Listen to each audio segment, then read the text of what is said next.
দুনিয়ার সবথেকে নির্দয়ী রাজা যে জীবিত থাকাকালীন প্রায় 4 কোটিরও বেশি মানুষের জীবন কেড়ে নেয়, বহু শহরকে কবরস্থানে বদলে দেয়। চেঙ্গিস খানের নির্দয় সৈনিক যে সাম্রাজ্যের উপর হামলা করত, সেই সাম্রাজ্যের রাজা, প্রজা এবং পশু পাখিদের মৃত্যুর দরজায় পৌঁছে দিত। এরপর কয়েক ফুট উঁচু পিরামিড তৈরি করে তার উপরে তাদের জয়ের পতাকা উড়িয়ে দিত।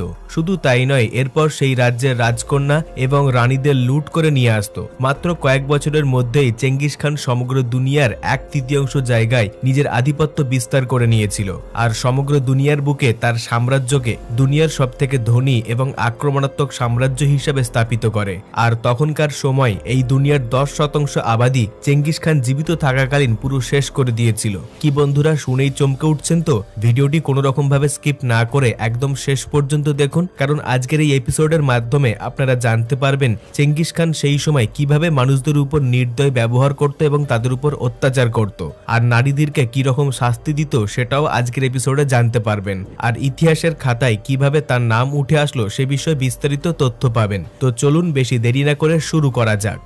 দ্বাদশ শতাব্দীর শুরুতে চেঙ্গিস খান মঙ্গল সাম্রাজ্যের ভিত্তি স্থাপন করেছিল এবং সে এটা মনে করত যে তার সাম্রাজ্যের প্রজা এবং পশু পাখি ছাড়া দুনিয়ার আর কোনো জিনিসের কোনো দাম নেই। এই কারণে তার কৃতদাসদের উপর এমন অত্যাচার করত যে যার কথা শুনলে দুনিয়ার প্রত্যেকটি মানুষের বুক কেঁপে উঠত।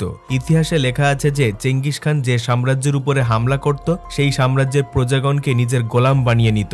এরপর সেই মঙ্গল সেনা যখন অন্য আর একটা রাজ্যে হামলা করতে যেত, তখন আগের সাম্রাজ্য থেকে যে সমস্ত প্রজাদের সে তার নিজের কৃতদাস বানিয়েছিল তাদেরকে ঢাল হিসাবে ব্যবহার করত।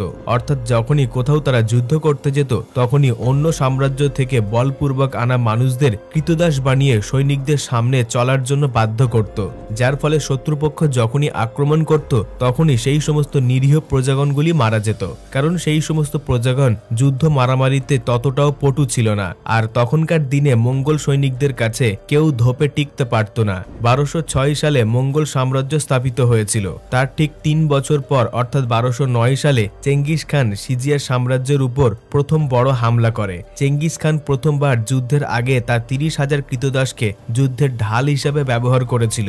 এই যুদ্ধের ফলে একটাও কৃতদাস জীবিত থাকে না, তারা প্রত্যেকেই মারা যায়। কিন্তু তারপরেও এই যুদ্ধের রীতি চলতে থাকে। এরপর সব সীমা লঙ্ঘন করে দেয় তখন যখন 1223 সালে চেঙ্গিস খান খোয়ারিজমের উপর হামলা করে। তখন তার সমস্ত বন্দী মুসলিম কৃতদাসদের তার যুদ্ধের ঢাল বানায়। এই মুসলিম কৃতদাসদের খোয়ারিজম পৌঁছানোর আগে বন্দী বানিয়ে নিয়েছিল। চেঙ্গিস খান তার কৃতদাসদের খেলনার মতো ব্যবহার করত, কখনো যুদ্ধের সময় ব্যবহার করত, আবার কখনো তার সাম্রাজ্যের আয় বৃদ্ধির জন্য ব্যবহার করত।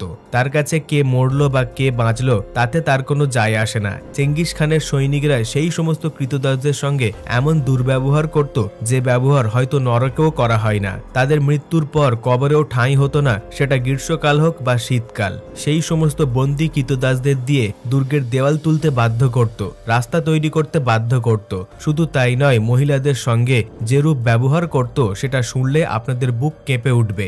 এছাড়াও চেঙ্গিস খান তার সৈনিকদের সঙ্গে তার বন্দী করা কৃতদাসদের মধ্যে এমন মারামারি সংঘটিত করে দিত যে যেন তার কাছে এরা সব পোকামাকড়। আর এই লড়াইয়ের পর চেঙ্গিস খান নিজে দর্শক হয়ে সেই তামাশা দেখত। এই লড়াইয়ের মধ্যে তাদেরকে আরাম করতে দেওয়া হতো না যতক্ষণ না তাদের দুজনের মধ্যে যে কোনো একজনের প্রাণ চলে যাচ্ছে। এরপর যখন তার এই লড়াই দেখে মন ভরে যেত, তখন সেখানেও সমাপ্ত হতো না, তাদেরকে দিয়ে আবারও পশুদের সঙ্গে লড়াই করানো হতো। চেঙ্গিস খান তার কৃতদাসদের সঙ্গে এমন ব্যবহার করত যে সেই সময় মানবতার শ্বাসরুদ্ধ করে দিয়েছিল। এবং সেই সমস্ত অত্যাচারের মধ্যে অন্যতম ছিল চেঙ্গিস খানের সৈনিকদের শোষণ। চেঙ্গিস খানের শাসনকালে মহিলাদের ইজ্জত লুট এবং শোষণের কোনো সীমা ছিল না। যুদ্ধের সময় সে মেয়েদেরকে অন্যান্য ধনসম্পত্তির মতো লুট করে নিয়ে আসত। তারপর সেই মহিলাদের উপর চেঙ্গিস খানের ছেলে থেকে শুরু করে নাতি, সৈনিক সকলে ভীষণভাবে অত্যাচার করত। চেঙ্গিস খান যুদ্ধের সময় যখন অন্য রাজ্যের রাজাকে হারিয়ে দিত, তখন চেঙ্গিস খান নিজে সেই রাজ্যের রানী হোক বা রাজকন্যা তাকে বন্দী করে নিয়ে এসে তার ভয়ঙ্কর ইজ্জত লুট করত, যার ফলে তাদের মধ্যে কেউ কেউ গর্ভবতী হয়ে যেত। আর এই দিক থেকে দেখতে গেলে চেঙ্গিস খানের প্রায় 500-রও বেশি পত্নী ছিল। আর তার সাথে সাথেই চেঙ্গিস খান নিজে প্রায় 1000-এরও উপরে সন্তানের জন্ম দেয়। আর সেই সমস্ত বাচ্চারা তাদের প্রজন্মের জন্য আরো বাচ্চার জন্ম দেয়। আর এই কারণে ইতিহাসের পাতায় মোটা অক্ষরে লেখা আছে যে বর্তমানে সমগ্র বিশ্বের মধ্যে প্রায় 1.6 কোটি মানুষের মধ্যে চেঙ্গিস খানের রক্ত বয়ে বেড়াচ্ছে। আর তাদের ডিএনএর মধ্যে রয়েছে চেঙ্গিস খানের ডিএনএ। চেঙ্গিস খানের খুবই অদ্ভুত অদ্ভুত ধরনের শখ ছিল, যেমন মারা যেতে থাকা হাতির চিৎকার শোনা। ইতিহাসের পাতায় লেখা রয়েছে যে চেঙ্গিস খান নিরীহ হাতিদের উপর অত্যাচার করতে ভীষণ ভালোবাসত, কারণ সে জঙ্গলের সবথেকে বড় পশুর উপর হামলা করে, তাকে কষ্ট দিয়ে সমগ্র দুনিয়ার কাছে নিজের শক্তি প্রদর্শন করত। আর এটা করে সে সন্তুষ্টি পেত। এমন কিছু গল্প রয়েছে যেখানে শোনা গিয়েছে চেঙ্গিস খান পাহাড়ের কোনো একটি জায়গায় বেশ আরাম করে বসত আর তার সৈনিকের সাথে বন্দী করা সমস্ত হাতিদের পাহাড়ের অন্য চূড়ায় নিয়ে যাওয়ার আদেশ করত। আর সেই সমস্ত সৈনিকরা সেই হাতিদের একটা একটা করে পাহাড়ের চূড়া থেকে নিচের দিকে ধাক্কা মেরে ফেলে দিত, যার পর সেই হাতি যখন উপর থেকে নিচে পড়ে মৃত্যু যন্ত্রণায় কাতরাতো এবং চিৎকার করত, সেই চিৎকার শুনে চেঙ্গিস খান পরম আনন্দ পেত এবং হট্টহাসি করত। চেঙ্গিস খানের কাছে মানুষের সাথে সাথে পশুদের জীবনের প্রতি কোনো মূল্য ছিল না। যখন সে খোয়ারিজম সাম্রাজ্যের উপর হামলা করেছিল তখন তার মধ্যে নিশাপুর, তুর্কমেনিস্তানের মার্ভ এবং আফগানিস্তানের হিরাত শহর সামিল ছিল। 1221 সালের ফেব্রুয়ারি মাসে চেঙ্গিস খান তার সৈনিকদের মার্ভের উপর হামলা করার আদেশ দেয়। আর প্রত্যেকটি সৈনিককে আদেশ দিয়েছিল তারা যেন মাথাপিছু 300 জন করে মানুষকে হত্যা করে। এরপর চেঙ্গিস খানের নির্দয় সৈনিক সেখানকার প্রায় 13 লক্ষ মানুষকে হত্যা করেছিল। এই মহাযুদ্ধে চেঙ্গিস খানের সঙ্গ দিয়েছিল তার জামাই তকুচার, যাকে ইরানের একজন তীরন্দাজ যুদ্ধভূমিতে তীর দিয়ে মেরে ফেলে। যখন এই মৃত্যুর খবর মঙ্গল সাম্রাজ্যে গিয়ে পৌঁছায় তখন চেঙ্গিস খানের মেয়ের মন ভেঙে যায়, যার ফলে তার মেয়ে কয়েকদিন ধরে শুধু কাঁদতেই থাকে। আর তাই দেখে চেঙ্গিস খান রেগে আগুন হয়ে যায়, যার পর সে তার সৈনিকদেরকে আদেশ দেয় যে নিশাপুরের একটাও মানুষ জীবিত না থাকে। আর সেই আদেশ পেয়ে চেঙ্গিস খানের নির্দয় সৈনিক নিশাপুরের উপরে শুধু হামলা করে তা নয়, সেখানে প্রায় 17.5 লক্ষ মানুষের সাথে সাথে লক্ষ লক্ষ পশুকেও হত্যা করে দেয়। এরপর মানুষ এবং পশুদের মিলিয়ে 3টি বড় বড় পিরামিড তৈরি করে, যার মধ্যে একটি পুরুষদের, একটি মহিলাদের এবং একটি বাচ্চাদের ছিল। আর এই রকম ধরনের নৃশংসতা চেঙ্গিস খান এই জন্য করে যে এরপর অন্য কোনো সাম্রাজ্যের রাজা যেন তার পরিবারের উপরে নজর না দেয়। আর এই রকম করে মার্ভ আর নেশাপুরের পর হেতারোকেও পুরো ধ্বংস করে দেয়। আর এই আক্রমণে মঙ্গোলিয়ার সৈন্যবাহিনীর প্রায় 57 লক্ষ মানুষের জীবন কেড়ে নেয়। তখনকার দিনে মারা যাওয়া মানুষের সংখ্যা এতটাই বেশি ছিল যে প্রকৃতির মধ্যে ছড়িয়ে থাকা কার্বন ডাই অক্সাইড এবং অক্সিজেনের মাত্রায় বিঘ্ন ঘটে। আর এই রকম করেই দুনিয়ার 1/3 জায়গায় চেঙ্গিস খান নিজের আধিপত্য বিস্তার করে। প্রায় 4 কোটি মানুষের প্রাণ নেওয়া থেকে শুরু করে 140 ট্রিলিয়ন আমেরিকান সম্পত্তি আয়ের পর 1227 সালে চেঙ্গিস খানের খুবই রহস্যজনকভাবে মৃত্যু হয়ে যায়। আপনারা এটা জেনে অবাক হবেন যে সমগ্র দুনিয়ার মধ্যে নির্দয় স্বৈরাচারী এই শাসকের কবর কোথায় সেটা আজ পর্যন্ত কেউ জানতে পারেনি, যেটা আজ পর্যন্ত কোনো মানুষের পক্ষে জানাটা সম্ভব হয়ে ওঠেনি। এছাড়াও এটা জেনে আপনাদের চোখ একেবারে কপালে উঠে যাবে যে চেঙ্গিস খানের মৃত্যুর পরেও সে প্রায় 40,000 মানুষের প্রাণ কেড়ে নেয়। অর্থাৎ চেঙ্গিস খানের মৃত্যুর পর তার ছেলে চেঙ্গিস খানের লেখা একটি উইল বা একটি পত্র পায়, যেখানে লেখা ছিল আমার মৃত্যুর পর আমাকে কোথায় কবর দেওয়া হবে এই ব্যাপারে যেন কেউ জানতে না পারে। আর এই খবর এতটাই গুপ্ত রাখা হবে যে ভবিষ্যতে আমাকে যেন কেউ কোনোদিন খুঁজে না পায়। সেই সময় রাজার আজ্ঞা পালন করা মানুষের কাছে উপরওয়ালার আজ্ঞা পালন করার সমান ছিল।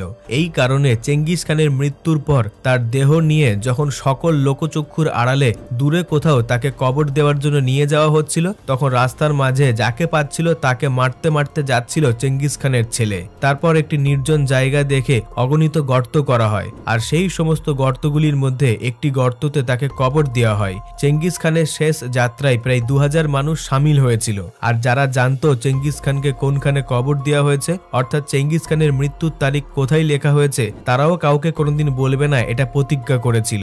এরপর চেঙ্গিস খানকে কবর দেওয়া সেই জায়গার উপরে প্রায় হাজার হাজার ঘোড়াকে দৌড় করানো হয়েছিল, যাতে সেই জায়গা অন্যান্য ভূমির মতো একই রকম দেখতে হয়ে যায়, যার ফলে কেউ জানতে না পারে যে চেঙ্গিস খানকে কোথায় কবর দেওয়া হয়েছে বা কোথায় তার কবরের গর্ত করা হয়েছিল। এরপর শুরু হয় পরবর্তী হত্যালীলা, যে 2000 মানুষ চেঙ্গিস খানের শেষ যাত্রায় সামিল হয়েছিল। চেঙ্গিস খানের প্রথম ভাগের সৈনিক যখন সেই 2000 সৈনিককে মেরে ফেলে, তখন মঙ্গোলিয়া থেকে আগত দ্বিতীয় ভাগের সৈনিক প্রথম ভাগের সৈনিককেও মেরে ফেলে। তার সাথে সাথে সেই হাজারো ঘোড়াকেও তারা মেরে ফেলে যাদেরকে চেঙ্গিস খানের কবর বুঝতে না দেওয়ার জন্য জলাভূমির উপর দৌড় করানো হয়েছিল। এরপর আবারও মঙ্গোলিয়ার তৃতীয় ভাগের সৈনিক এসে দ্বিতীয় ভাগের সৈনিকদেরকে মেরে ফেলে। এইরকম ভাবে হত্যা লীলার ধারাবাহিকতা চলতে থাকে। এই গণহত্যা বেশ কয়েক জায়গায় হয়েছিল যাতে চেঙ্গিস খানের কবরের আসল জায়গা কেউ জানতে না পারে। এরপর চেঙ্গিস খানের সৈনিকরা সেই কবর থেকে কিছুটা দূরে বয়ে চলা নদীর স্থিতিও বদলে দেয়, আর এই কারণে বর্তমানে সেই নদীর কয়েক মিটার নিচে নেমে গর্ত করা প্রায় অসম্ভব। সেই জন্য আজ পর্যন্ত চেঙ্গিস খানের মৃত কঙ্কালকে কেউ খুঁজে পায়নি। সব থেকে অবাক করার মতো কাণ্ড ছিল, যে সমস্ত কারিগর নদীপথ বদলে দিয়েছিল তাদেরকে পর্যন্ত চেঙ্গিস খানের ছেলের সৈনিক মেরে দিয়েছিল। তারপর সেই সৈনিকদেরকেও আর এক দল সৈনিক এসে মেরে ফেলেছিল। এইরকম হত্যা লীলা ততদিন পর্যন্ত চলতে থাকে যতদিন পর্যন্ত একটা মানুষও এইরকম জীবিত না থাকে যে চেঙ্গিস খানের কবরের ব্যাপারে জানে। আর এই রকম করেই চেঙ্গিস খান তার মৃত্যুর পর প্রায় 40,000 মানুষের মৃত্যুর কারণ হয়ে দাঁড়ায়। চেঙ্গিস খান যে কারণে সবার কাছে তার কবরের ব্যাপারে লুকাতে চেয়েছিল সেটা হলো পরবর্তী সময়ে তার কবর খুঁড়ে তার কঙ্কাল যেন কেউ দেখতে না পায়, যেন তাকে কেউ খুঁজে না পায়। পরবর্তীতে অর্থাৎ বর্তমানের মানুষেরা তার নকল যেন না করতে পারে আর না কেউ তার মূর্তি বানিয়ে তাকে পুজো করতে পারে। আর এই কারণে চেঙ্গিস খান তার কোনো স্কেচ বা ড্রয়িং করেনি আর না কোনো মূর্তি তৈরি করে। এখন আপনারা স্ক্রিনের উপরে চেঙ্গিস খানের যে ড্রয়িং করা ছবিটি দেখতে পাচ্ছেন, এটা তার মৃত্যুর পর কেউ একজন লুকিয়ে লুকিয়ে ড্রয়িং করেছিল। আর এটাই ছিল চেঙ্গিস খানকে দেখতে পাওয়ার শেষ সম্বল, এছাড়া অন্য আর কোনো উপায় ছিল না। বন্ধুরা, এই ছিল চেঙ্গিস খানের বিষয়ে কিছু গোপন তথ্য যা আপনাদের মধ্যে অনেকেই জানতো না। তবে এই তথ্যপূর্ণ ভিডিওটিকে লাইক দিয়ে সকলের সঙ্গে শেয়ার করে দেবেন। চেঙ্গিস খানের বিষয়ে আপনাদের কি মতামত রয়েছে নিচে কমেন্ট বক্সে অবশ্যই জানিয়ে দেবেন। তবে আপনাদের মধ্যে যদি কেউ নতুন দর্শক হয়ে থাকেন তাহলে সাবস্ক্রাইব করে আমাদের পাশে থাকবেন। সর্বশেষে থ্যাঙ্কস ফর ওয়াচিং।